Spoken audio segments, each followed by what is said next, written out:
And good afternoon. You're listening to Ken Hudnall. This is the Ken Hudnall Show. Coming to you from our studios right here in exciting El Paso, Texas. Gateway to the Old West and the most haunted city in the country.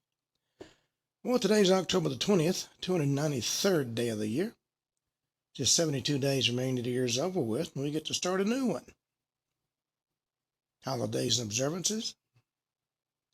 International Chef's Day. Go visit a fine restaurant, get gourmet in your own kitchen. Suspenders Day. I mean, how could suspenders ever have gone out of style? World Osteoporosis Day. Bone health matters. Fortify resilience, defy fragility. National Day on Writing. Office Chocolate Day. National Clean Your Virtual Desktop Day. Community Media Day. Information Overload Day. National Youth Confidence Day. World Statistics Day. Now here's a good one, folks. National Sasquatch Awareness Day. National Call-In Day for Health Reform. Miss American Rose Day. Talent Transformation Day. National Chicken and Waffles Day. And a National Mastocytosis and Mast Cell Disease Awareness Day. National Brandied Fruit Day. National Chemistry Week. ACE Week. Raising understanding and recognition for diverse orientation. National Baking Week. Seed Gathering Season. Free Speech Week. YWCA Week Without Violence. National Parenting Week. Truffle Days in Croatia. Oktoberfest in Blumenau. National Adoption Week. Digital Parenting Week. National Massage Therapy Awareness Week. Famous people born on this date. John Krasinski. Tom Petty. Kamala Harris, who says she was the best qualified person to be president. The country didn't think so, but she did. Snoop Dogg and Viggo Mortensen. Well, on that note, let's see what stories we have in the news. A little slow coming up today. There's been a lot going on this weekend. The Hamas has violated the agreement. They attacked Israeli soldiers. So Israel returned the favor. Well, there we go. Karine Jean-Pierre is unloaded on the Democratic Party. Said she couldn't stomach being in it. Trump flew down to Mar-a-Lago. A hunting stand was found right near the landing zone. They didn't find anybody in it, but it made a perfect sniper's nest. The BTK killer's daughter has called him subhuman after final prison confrontation. She ended a relationship. Nearly 20 years after Dennis Rader was sent to prison, his daughter, Carrie Rawson, confronted him face to face. 2023, the mother of two was enlisted by investigators to try to determine whether the man who once terrorized Wichita, Kansas and Tawney police during a 17-year murder spree might be linked to other unsolved killings. He called himself the BTK killer. That's short for bind, torture, and kill.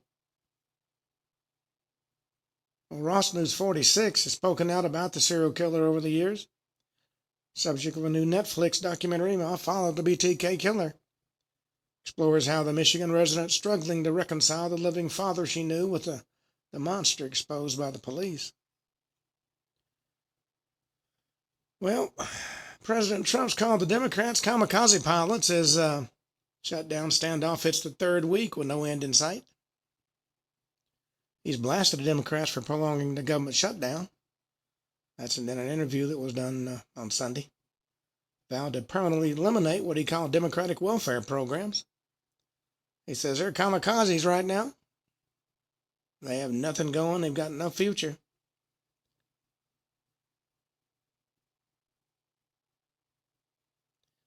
Well, SNL's Weekend Update Nazi joke about Trump administration got an awkward response from the audience.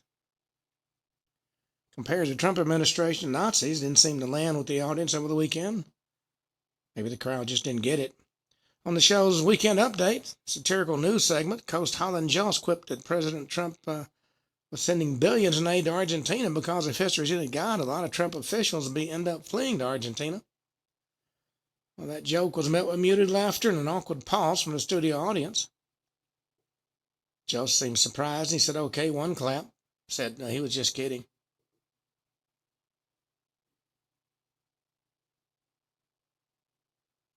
Well, the global assisted suicide movement is targeting children. In the spring of 2022, Canadian teenager Marcus Schuten's dying wish was that no child should be forced to choose between life and death. He had just learned he was about to die. His oncologist broke the news to him and his family on the 8th floor cancer ward at British Columbia Children's Hospital in Vancouver. Weeks later, lying on his family's living room sofa, he dictated a letter to the Canadian Parliament Special Joint Committee on Medical Assistance in Dying, established to set guidelines on a federal law to allow assisted suicide in Canada in 2016. He opposed lobbying efforts to expand the law to children under the age of 18. He says because life is worth living and we should always work to alleviate suffering without eliminating the sufferer. Well, President Trump pardoned George Santos, and he's vowed not to disappoint Trump after his surprise release, says he found God in prison. His former New York representative been officially released from prison following President Trump's decision to commute his sentence. He's now speaking out about his gratitude toward the president, his renewed faith, and his plans for the future. He spent 41 days in solitary confinement in which he claimed he was denied a Bible and a rosary. Still, he said he found himself connecting to God through prayer.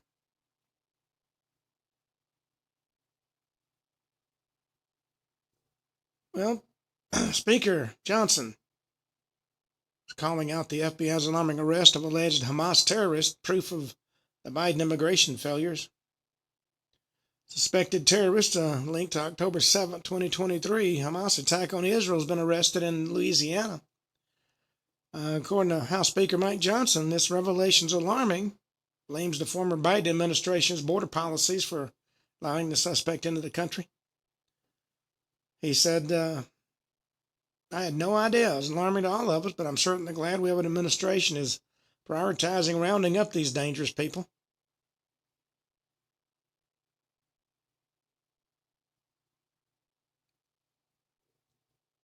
Well, Jesus Montero, former Yankees top prospect, Mariners player, is dead at 35. He was killed in a motorcycle accident.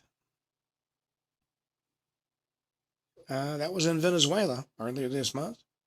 That's according to GoFundMe that was set up to pay for his hospital bills.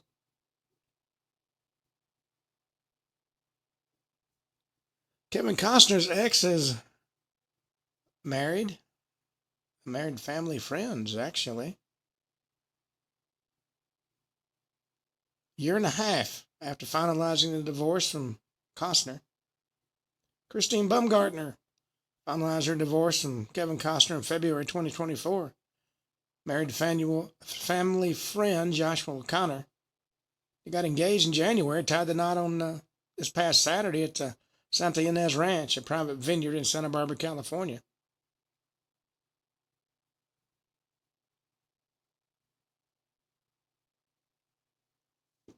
Well, you need to book your holiday flights now. You're going to pay hundreds more later. As the weather begins to cool down this fall, the interest in holiday season travel is beginning to heat up. About 7.9 million Americans are set to travel at least 50 miles from home for the 2024 Thanksgiving holiday period, with 119.3 million people traveling during the Christmas period, according to the AAA. For Thanksgiving, lowest prices were found to be 35 days before departure, with 24 to 59 days said to be at the low price range.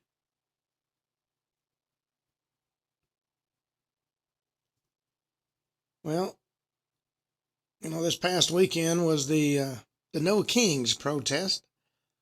Democrats claim there are going to be millions of people marching in the streets. That wasn't the case. And it was, frankly, an odd weekend to hold an Old Kings protest.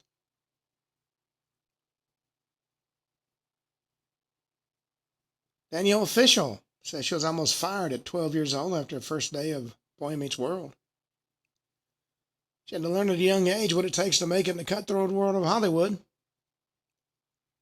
On her first day on Boy Meets World, she was told if she didn't straighten up and improve, she was going to be fired. She said when she got to the job at 12, she hadn't worked very much. She said she had done most of the commercials, a couple episodes of Full House, so walking onto that set and trying to navigate all of it, the expectations were very high. She was told on her first day if she didn't come back the next day and do it completely differently, that was it. Stayed up till 4 a.m. that night going over her lines with her mother. She badly wanted to impress the producers the next day, and she did, and turned into a 7-year job.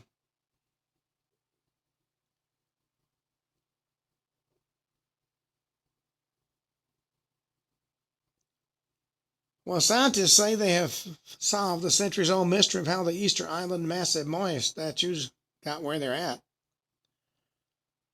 The mystery of how they were moved has eluded onlookers for centuries. They were carved and placed on the South Pacific Easter Island between the 12th and 17th centuries. It's puzzled travelers since the first European contact was made in 1722. Though the statues appear to only be heads, most of them have full bodies, been concealed by sediment over the centuries. According to the Rapa Nui legend, the heads walk to their spots. New study shed some light on that foundation story. The scientists analyzed 962 statues to reach their conclusions using 3D modeling and statistical mapping. They found that the heads, D-shaped bases, and forward lean made rope transport possible.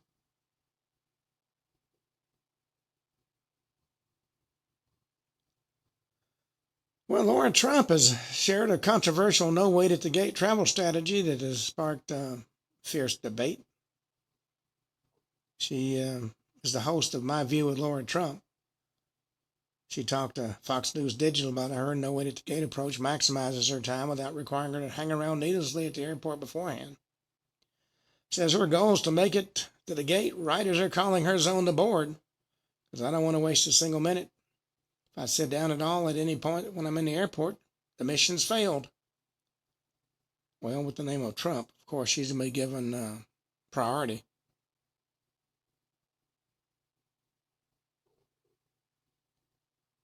Well,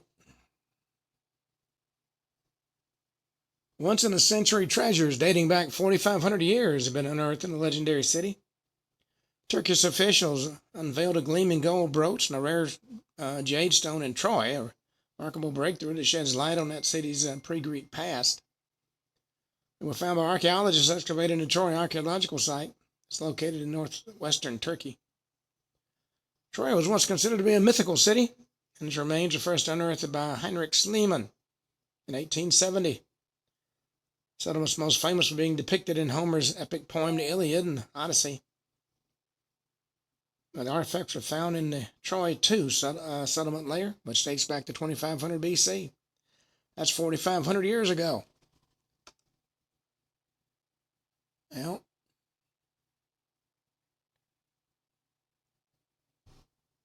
Well, the Hamas has violated the ceasefire in multiple attacks, which has led to the IDF responding. Israeli military conducted strikes against Hamas in Gaza after accusing the terrorist organization of repeatedly violating its ceasefire agreement on today. Israeli military official, it was yesterday, confirmed the strikes on to Fox News on Sunday, pointing to attacks by Hamas since Friday. IDF later confirmed it was taking actions in Gaza. They fired anti-tank missiles and gunfire toward IDF troops operating to dismantle terrorist infrastructure in the Rafah area. That's in southern Gaza. That's in accordance with the ceasefire agreement. In response,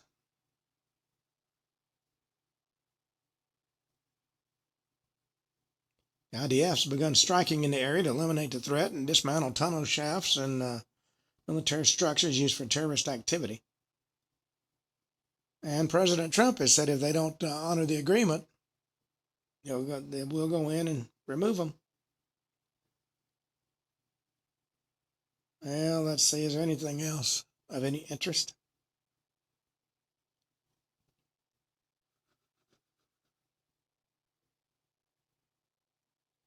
Well, a New Orleans couple has dug up an ancient Roman artifact in their backyard, which has set off a worldwide mystery.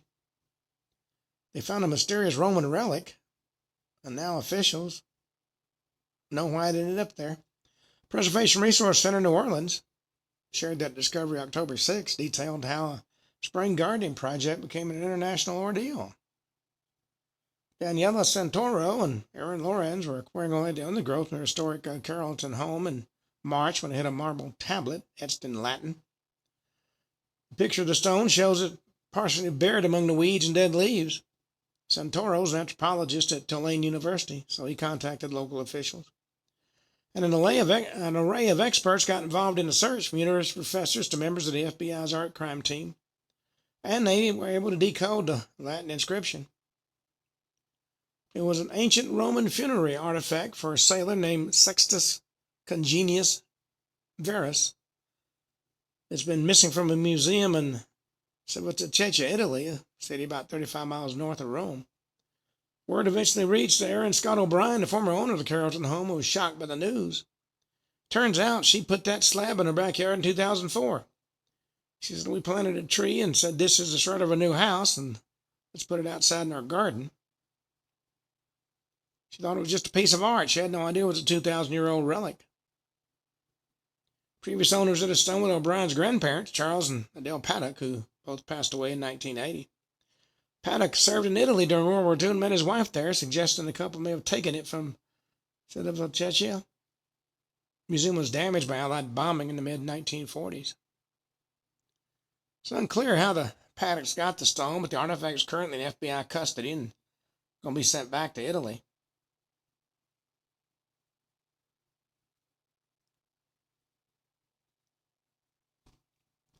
Well, 3 were killed in U.S. strike on a Colombian ELN vessel smuggling narcotics, according to Hexeth. 3 alleged narco-terrorists are killed in a U.S. strike on a drug smuggling vessel affiliated with Colombia's National Liberation Army. The lethal kinetic strike happened Friday in international waters at the direction of President Trump. The vessel was known by intelligence to be involved in illicit narcotic smuggling, was traveling along a known narco-trafficking route, transporting substantial amounts of narcotics. There were 3 male narco-terrorists on board the vessel during the strike, which was conducted in international waters. All 3 terrorists were killed, and no U.S. forces were harmed.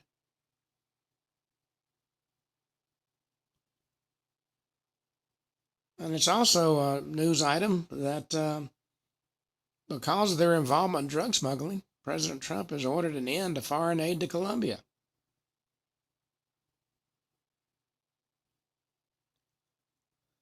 Well, Kim Kardashian has covered her entire face with a strange nude mask at the Academy Museum Gala, which has sparked an online mystery.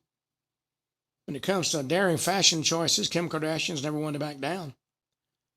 She's the founder of Skims. She's 44, arrived at the 5th Annual Academy Museum Gala wearing a nude-colored strapless corseted gown from the Maison Margiela Fall 2025 Couture Collection, paired with a matching mask that covered her entire face. The decision to cover her face, of course, sparked a mixed reaction online. Well, there's an open-minded Bible out, put out by Progressive Publishers. They've launched children's Bible stories with social justice, diversity themes, DEI in other words. That's a crop of new children's storybook Bibles aimed to reach progressive Christians who are turned off by traditional presentations of Scripture. And it offers a lot of messages, as I say, focused on diversity, inclusion, and social justice. Publishers say the projects are meant to reflect the faith values of a changing audience and the field that they describe as a gap in faith resources for progressive believers.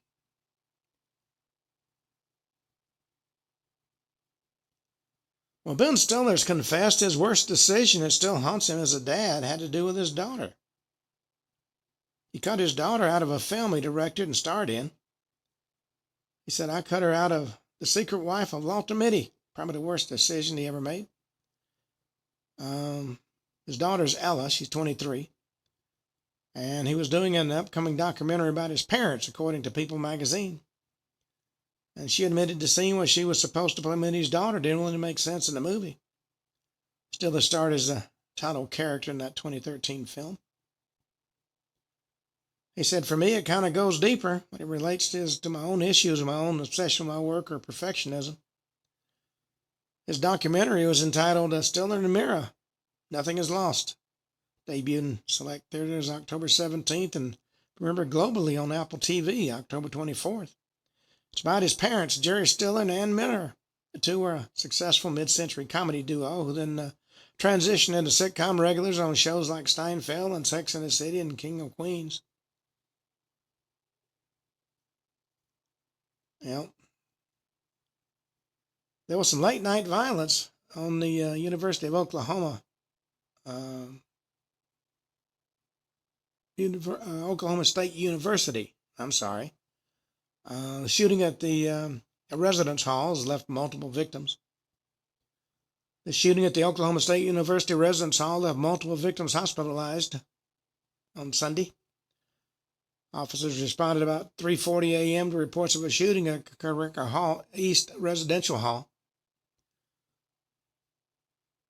Oklahoma State University Police Chief Michael Beckner said there were multiple victims, including this one confirmed Oklahoma State University student. All victims have been treated at hospitals in Oklahoma City and in Tulsa. They didn't immediately provide any updates on their conditions. A lot of shootings lately. Well, there's been a lot of inflation in fast food. As one restaurant owner said, nobody's spending $17 on an egg sandwich. Diners are already concerned about the cost of eating out. I'd be disappointed to learn that many restaurants are considering raising prices to keep up with inflated food and drink costs. Especially in California, where you can get $30 an hour to flip burgers.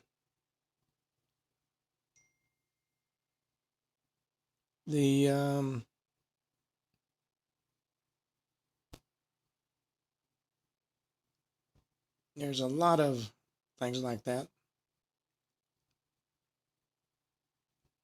at the moment. Alrighty. Mega Millions jackpot is reaching historic territory. There'll be a drawing on Tuesday night.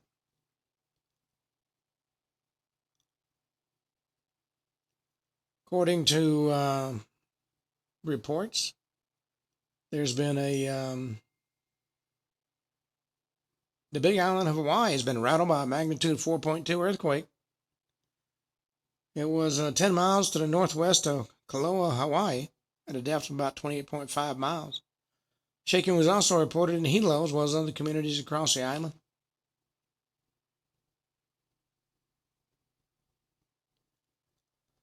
All right. On that note, we're going to end our news segment. We're going to check out the stories in the news. Not stories in the news, the stories in our main topic, which of course is always revolved around my favorite topic of weird. There's, we've done stories on Ouija boards and the paranormal and things like that. There have been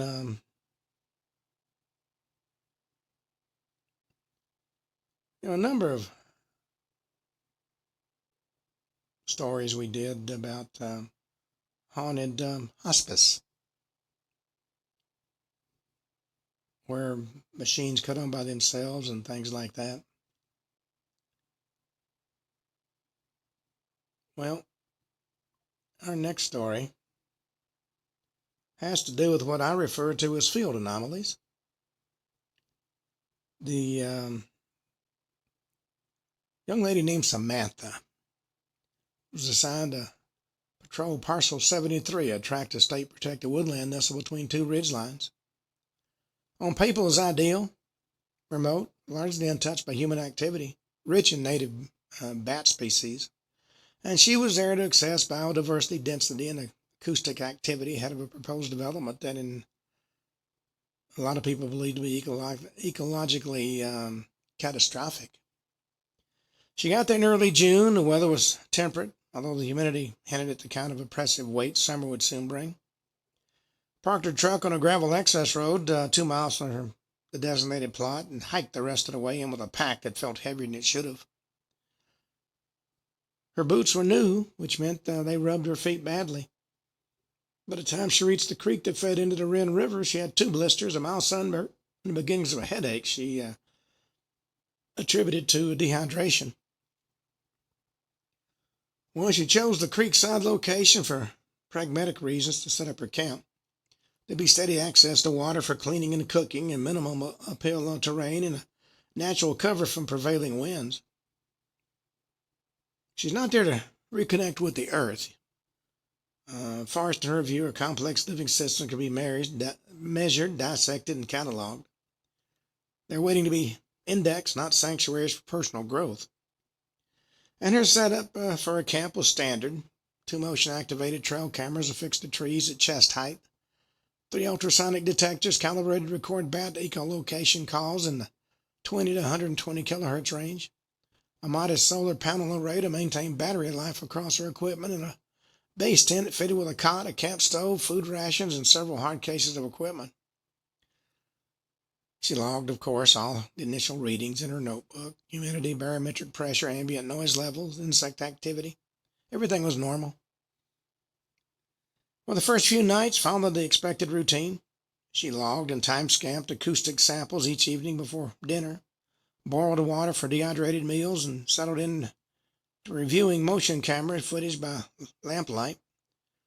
Forest seemed alive but peaceful, familiar, what she'd come in contact with before. Deer picking through the undergrowth, a lone fox, probably hungry, sniffing near the tent perimeter. A skunk tripped the rear camera twice in the same hour. The bat call data is precisely what she had anticipated. Biotis lucifungus is significant numbers with occasional pass from the Eptacesis fucus. And she annotated everything in her log. She did it in ink because digital logs corrupt too easily in the field. With enough control variables accounted for, you can always find your way back to a rational explanation for anything that might happen. You don't start imagining things when everything is accounted for, because after all, numbers don't lie. But on the 4th night, everything changed. Detector B, the one positioned near a fallen log just beyond the ridgeline, began to malfunction. Cut out unexpectedly, and she checked the power supply was fully charged. She swapped it for a backup. After a few minutes, the replacement did the same. There was no error code showing, just an immediate drop in signal strength followed by a complete shutdown. Well, at first she assumed environmental interference, possibly a localized magnetic anomaly or a residual static charge from the storm that passed to the south 2 days before. But then she noticed something else, something not accounted for in her notes. Wildlife traffic around that area dropped to 0. It didn't just diminish, it was eliminated. She reviewed 3 nights of camera data and saw no motion triggers, no raccoons, no foxes, not even squirrels. Forest around Detector B had gone silent. She checked for signs of predators, scat, tracks, carcasses, but didn't find anything. Just complete stillness.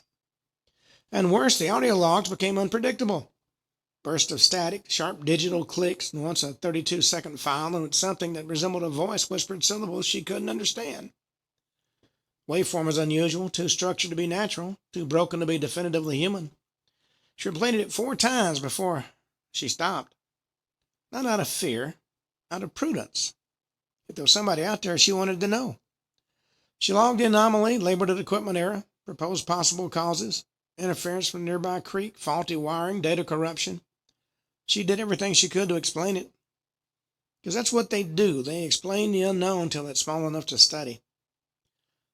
But a voice she'd long since buried, the one shaped by childhood fears and stories she dismissed as irrational, came to the surface. Barely audible, of course, just a whisper, but it said something she hadn't felt in decades. She decided there was something off. She was being watched. When she began adjusting her routine, not out of fear but efficiency, repositioned Detector B further up slope and replaced the wiring harness, then ran a controlled test using a portable transducer. For 4 hours it performed flawlessly, till the moment she stepped away to check on another unit. When she came back, the log was empty. Detector had stopped recording precisely 42 seconds after she left. So the battery read 93%. The heart of the log showed no faults, but it had gone dark. Well, that night she found her hidden food sealed in a bare canister hidden beneath rocks sitting beside her tent. It was untouched. The lid was still latched, but she hadn't moved it. No signs of animal activity, no drag marks, no scuffing, no disturbed soil. Just the canister itself, sitting there as if placed deliberately and with care. At that point she felt a chill, not from the air, but from the implication of intelligence, of intention. Somebody was messing with her. She scanned the footage from the perimeter cameras, hoping for a simple answer. Maybe it was a raccoon or a black bear. No movement, no heat signatures. At 2:11 in the morning, the feed from the southern camera skipped ahead by 6 minutes and resumed as if nothing had happened. Video showed no visual distortion, but the audio picked up something. It was a whisper, a voice, just once. But that voice clearly said her name, Samantha. Well, she sat there with the headphones on, frozen. She backed it up, slowed it down, filtered out the background noise, but it was unmistakable. It wasn't wind, it wasn't an animal, it was her name. Whispered in a calm, measured voice she didn't recognize. It wasn't taunting, wasn't fearful, just aware. She checked the file's metadata. Timestamp verified it occurred when she was asleep. The microphone array was functioning normally, no sign of file corruption. Digital signature matched the others from that night. Well, that night she slept with a knife beside her cot, not for protection, but for grounding. A totem, if you will. An anchor to something she can control. The next morning she found the camel on the north trail been turned around, facing a tree it had been mounted to. Strap hadn't been broken. It had been unbuckled and refastened neatly.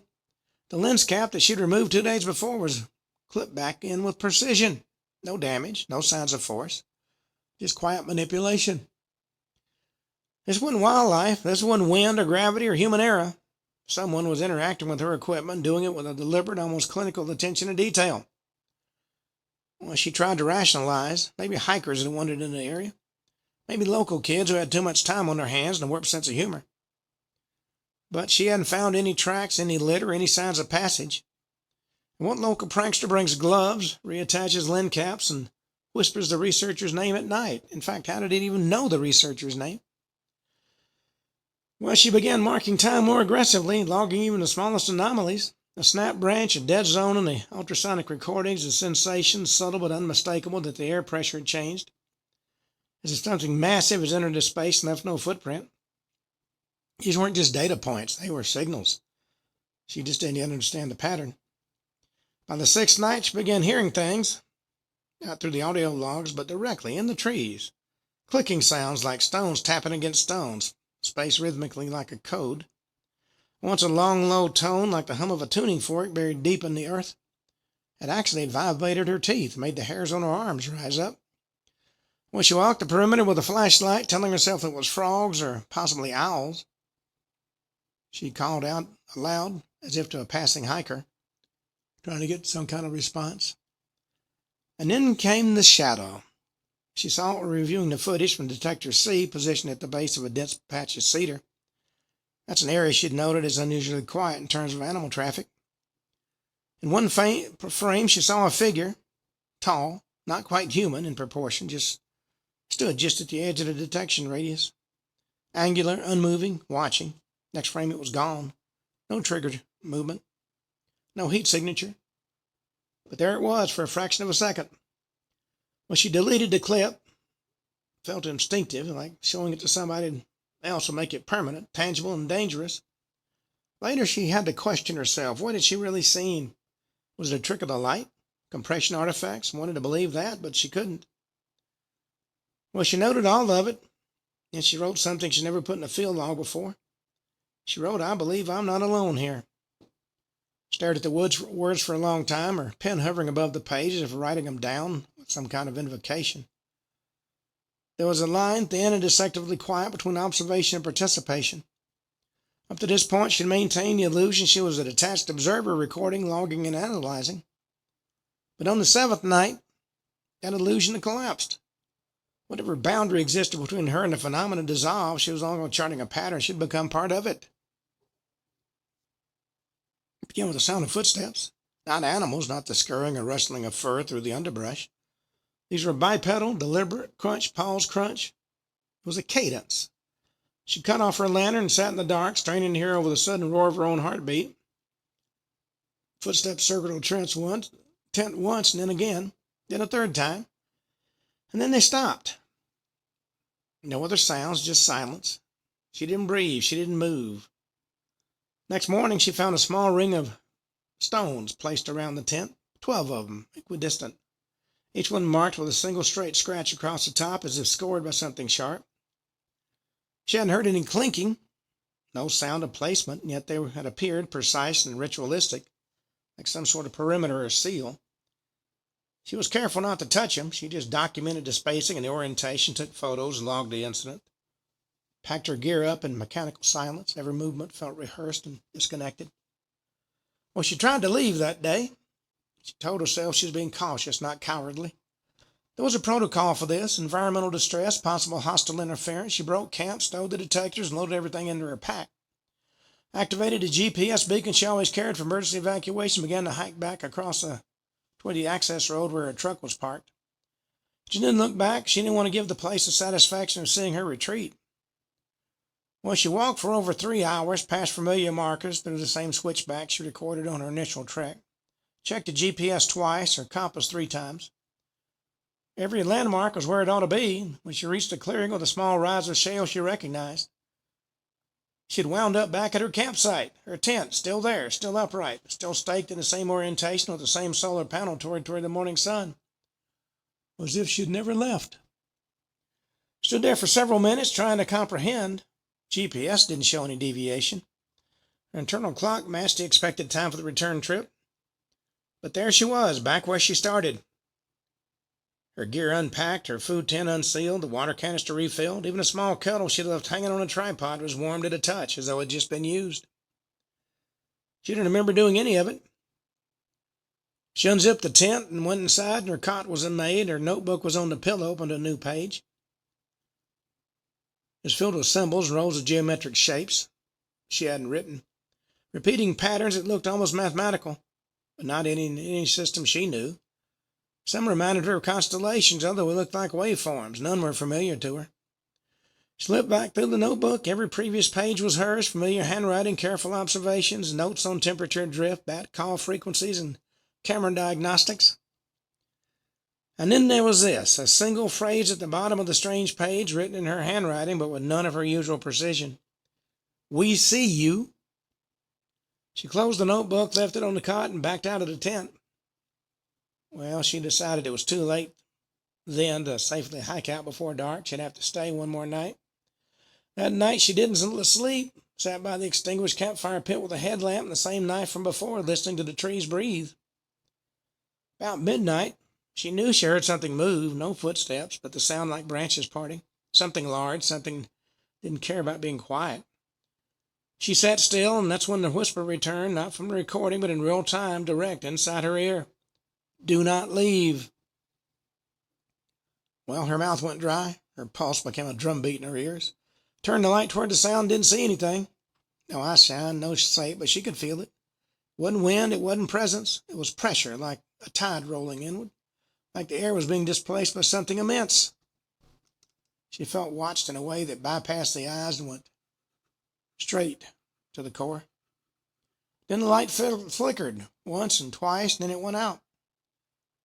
When it came back, the trees in front of her looked different, as if they'd shifted, as if though something had rearranged their spacing subtly, just enough to make the pattern unfamiliar.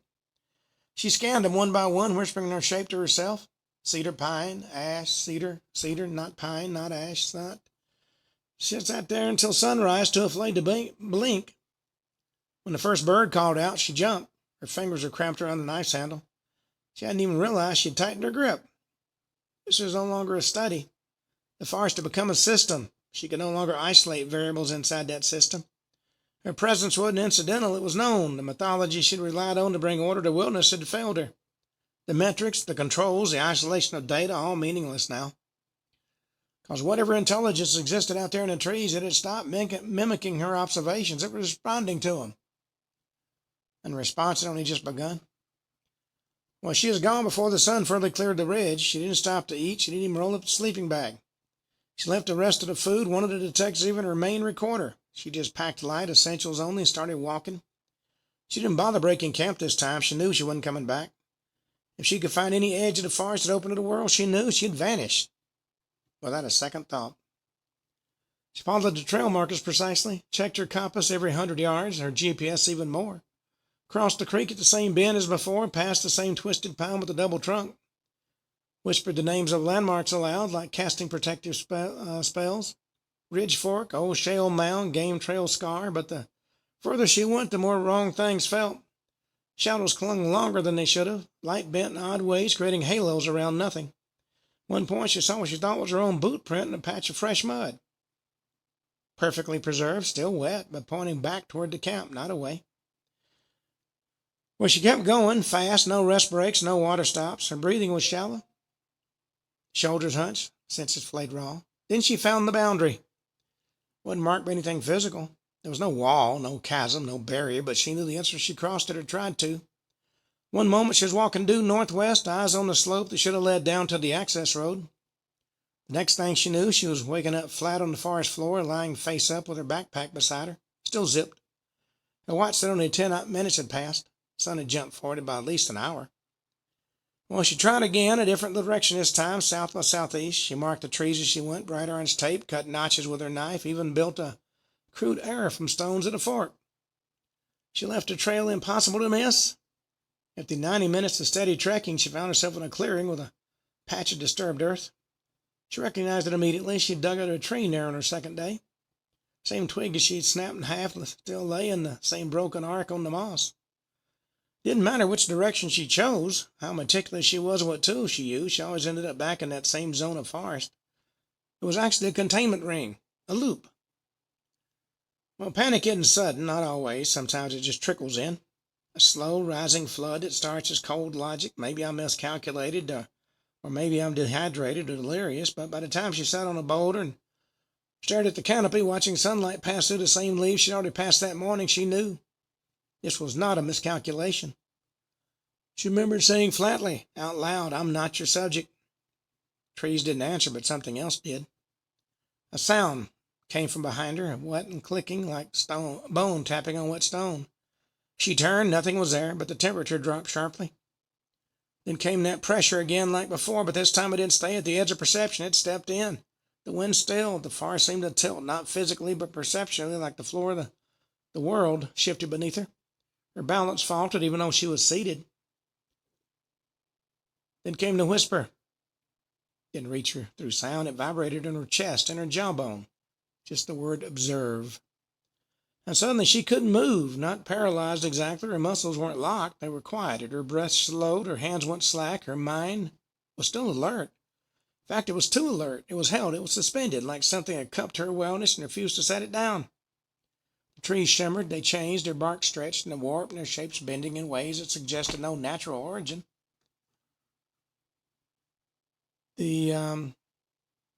Some folded into themselves, others elongated impossibly, as if growing upward into dimensions she couldn't perceive. And at their bases, shadows pooled unnaturally, dense and black and layered. From within them, shapes rose, tall and slender, flickering like corrupted frames in damaged video.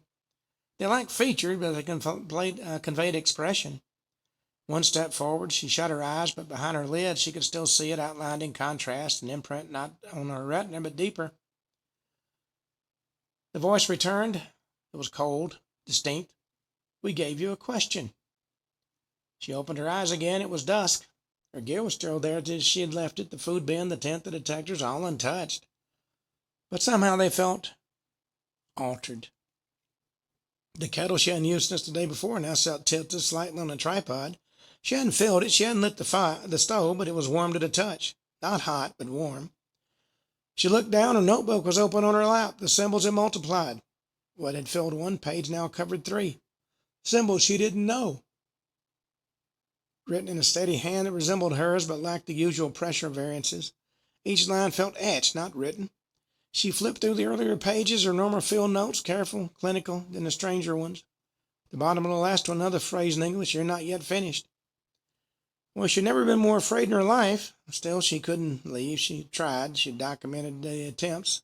She had maps, GPS trail logs, and the forest didn't care. It was holding her there. The only thing she could do was wait, observe, and write. Hopefully that morning would mean something again. And try not to look at the thing watching from just beyond the tree line. She didn't remember falling asleep, but she woke up with the sun hitting her face through the tent flap.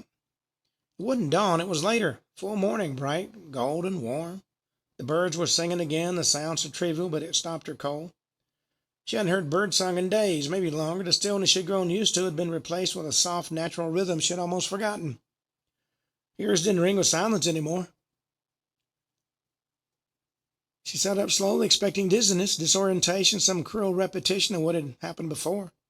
Nothing happened. No warping light, no whisper in her chest, just a rush of wind in the trees. She blinked at the sky for a long time, too afraid to move. Had no reason to trust the morning, not after what she had gone through, but it remained persistent and calm, like nothing had ever happened. And then she noticed something else. Her notebook was closed. The pen was capped, resting neatly beside it. The pages she hadn't written on, full of symbols and impossible patterns, were gone. Ripped out cleanly, the binding still intact. In their place was a single loose sheet folded into the back cover. Not typed, not printed. It was written in ink, written in her own hand. Lettering was precise, but lacked the pressure variance of her usual notes. It was too smooth and too balanced, she thought. But it said, "Exit granted, record complete." That's all it said. No explanation, no apology, no signature. Well, she didn't waste any time. She tested it. She didn't even pretend to pack. She left everything, the tent, the gear, the logs, remaining food. She didn't care. Took only a bottle of water and her emergency beacon. Walked that same route as before. Creek crossing, ridge fork, the old shale mound. Every feature in the landscape remained unchanged, but something invisible had shifted. The air felt thinner, less dense. The weight she hadn't realized she was carrying lifted slow as if peeling off in layers.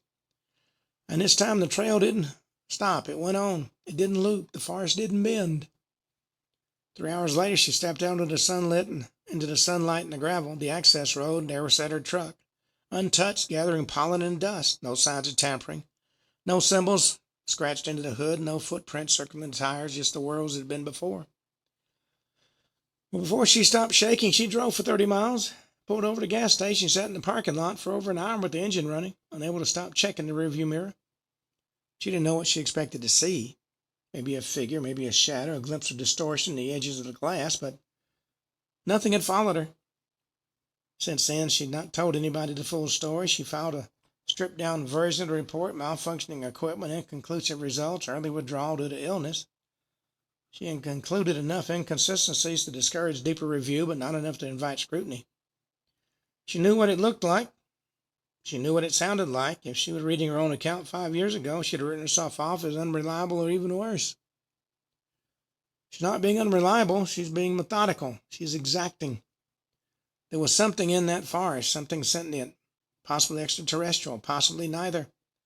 Possibly outside our frame of reference. It just didn't want to be observed. It wanted to be understood. But only on its own terms. It curated her experience. It shaped her perception. It showed her only what it chose, and it kept her there until it got what it wanted. Well, she hadn't gone back. In fact, she's not. She moved out of state, took a position in an urban lab with concrete walls, fluorescent lights, and environmental control she can verify with a glance at a panel.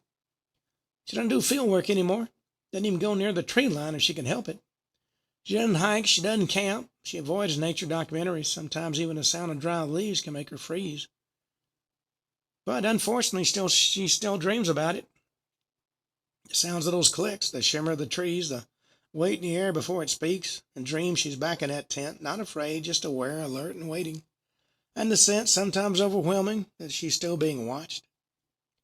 But once you've known by something like that, you don't think you're ever really unknown again.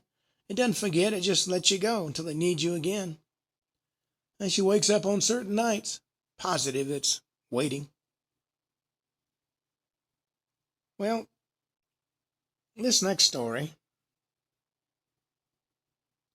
is told by a young lady named Jennifer. She wanted to get away from the noise of campus for a weekend. She wasn't the kind of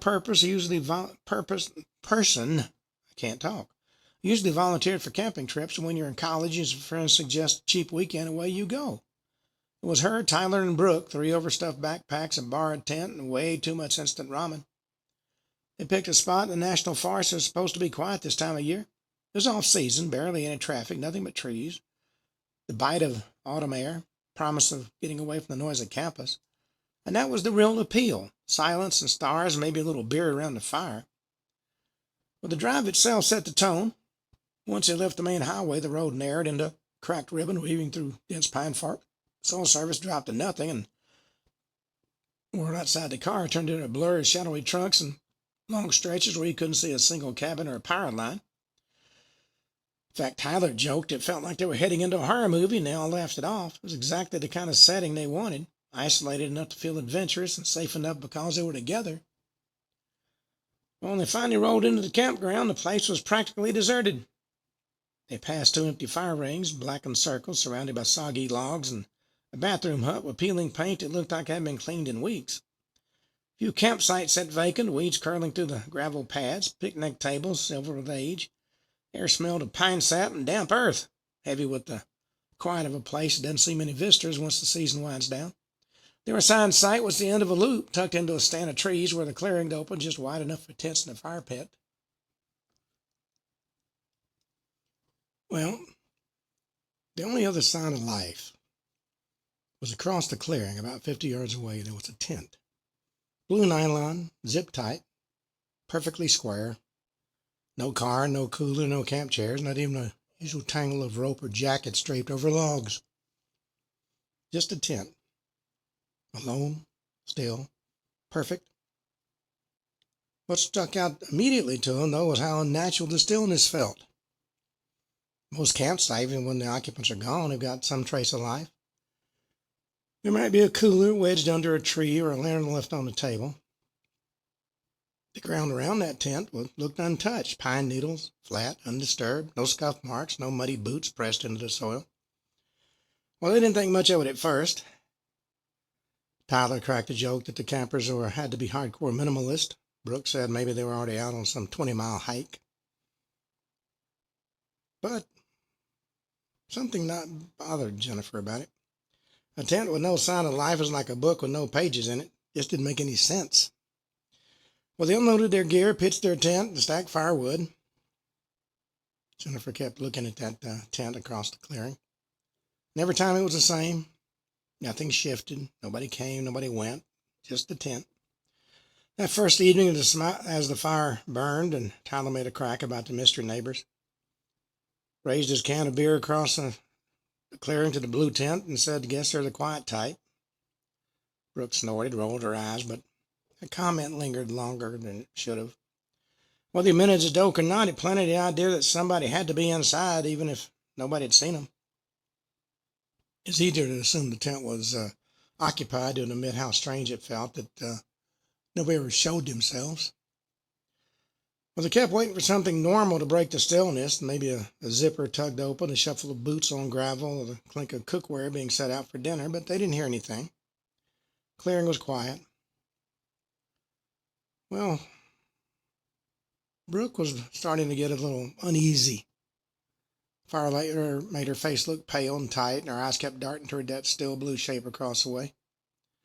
And the longer they sat there unsettled, they all became. Eventually, she whispered, it felt like somebody was watching us.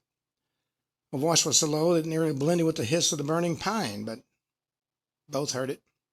He laughed quickly, barked it out in a way that sounded harsh instead of amused, and tossed another stick into the fire. Said, "You've been dramatic." Well, that first night passed slowly, the fire burning down to glowing embers while the fire seemed to hold its breath. Tyler leaned back in his camp chair with a satisfied groan. Brooke tucked herself deeper into her blanket, and Jennifer sat close to the ring of heat. And she was just beginning to drift off, her mind teetering between the exhaustion and hypnotic glow of the embers, when a sound cut through the stillness. First it was faint, a low drone. Her tired brain wanted to chalk up to wind or distant water, but after a few beats she realized it wasn't in the environment at all. It was voices coming from the direction of that blue tent. The sound carried a cadence and made the hair rise on the back of her neck. It sounded like words spoken in secrecy, indistinct, muted, almost like two people locked in a hushed argument just out of earshot. Well, she froze, and she strained to listen closer. Tyler stirred and lifted his head and said, "Oh, finally, they're back." Brooke sat up slowly, her expression shadowed by the firelight, and says, "It doesn't sound like talking, it sounds like something." The murmurs didn't rise or fall. They continued with a steady persistence, low and deliberate, like voices aware of being overheard but unwilling to stop. And the fact that none of the three could pick out a single clear word made it worse, like listening through water, every syllable blurred, every phrase muted, just beyond comprehension. Well, to break the tension, Tyler cupped his hands around his mouth and called out across the clearing. He yelled, "Hello over there." Sound bounced off the surrounding trees, echoed strangely in the distance. And for a second the murmurs carried on, unbroken, as if whatever was speaking had heard him at all. And then, as though somebody had pulled the plug, they stopped. They didn't fade, they didn't trail off, they just stopped. Well, the clearing dropped into absolute stillness again. The only sound was their own fire popping, sending sparks into the air. They all expected a zipper to rasp open or footsteps to crunch over the pine needles. Even laughter spilling out to acknowledge Tyler. They didn't hear anything. But the next afternoon, the unease from the night before had taken hold in ways they didn't want to admit. Went through the motions of a normal camping day.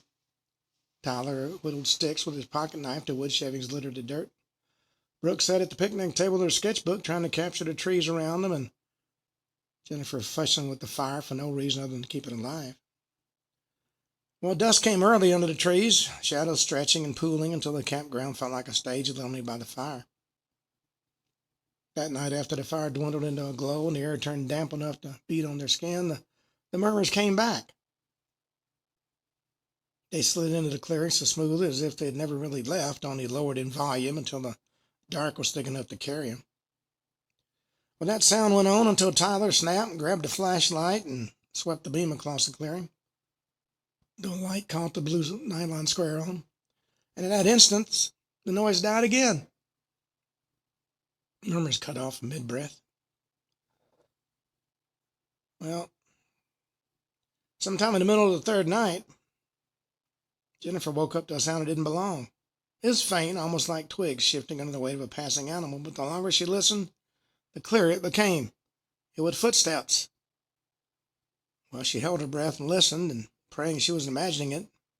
But Tyler woke up and said, "You hear that?" Steps continued their slow orbit around their tent, methodical and unhurried, and every time they stopped, the silence outside the tent became unbearable.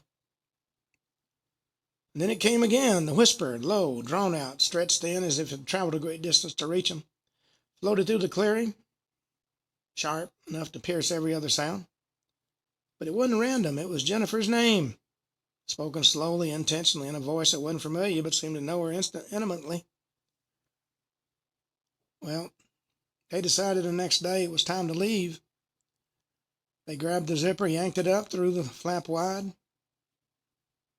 Flashlight beam tore across the clearing in a jerky arc, and it landed on that blue tent that had sat there pristine for several days, except now it's collapsed flat on the ground. Just limp nylon.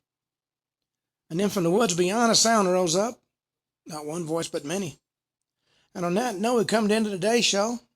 We'll be back tomorrow, and once again, you'll be listening to Ken Hudnall and the Ken Hudnall Show. Until then, have a truly great evening.